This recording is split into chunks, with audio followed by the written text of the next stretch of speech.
Tapi kronologisnya ini adalah adanya satu rumah yang disampaikan kepada polri.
Barang buktinya tidak ada yang dari Polsek Kapolsek dengan beberapa stafnya itu ini masih dilakukan pemeriksaan, barang buktinya tidak ada, tapi ada satu kasus yang sekarang ditangani oleh Direktorat Narkoba.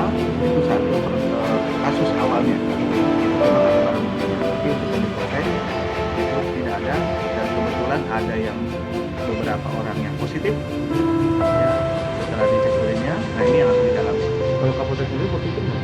Nah ini masih kita dalami lagi ya, nanti kita akan cek kembali kronologi ini, kita sampaikan. Itu semua tuh anggota Polsek Astana Anyar, dan bisa pertegas lagi dan? Ini masih didalamin ya, apakah ini semuanya anggota Polsek Astana Anyar atau tidak ya. Yang jelas-jelas siapapun juga, anggota manapun juga, kalau memang terlibat dalam kejahatan narkoba, ini akan disanksi. Belasan ini statusnya ditahan atau gimana? Lagi dalam pemeriksaan, lagi diamankan sama Propam Polda Jabar. Dengan diamankannya Kapolsek Astana Anyar, apakah untuk pelayanan publik di Polsek Astana Anyar masih berjalan atau seperti masih berjalan, karena roda organisasi itu harus terus berjalan ya, sistem sudah berjalan. Walaupun siapapun misalnya ada yang tidak hadir atau misalnya sakit dan sebagainya, namanya pelayanan tetap berjalan. Karena ada wakilnya, ada personil yang lainnya. Okay? Untuk jabatan Kapolsek sendiri bakal ditutup atau gimana? Nanti kita tunggu, dengan kita tunggu. Ya. Oke, makasih ya. Ya.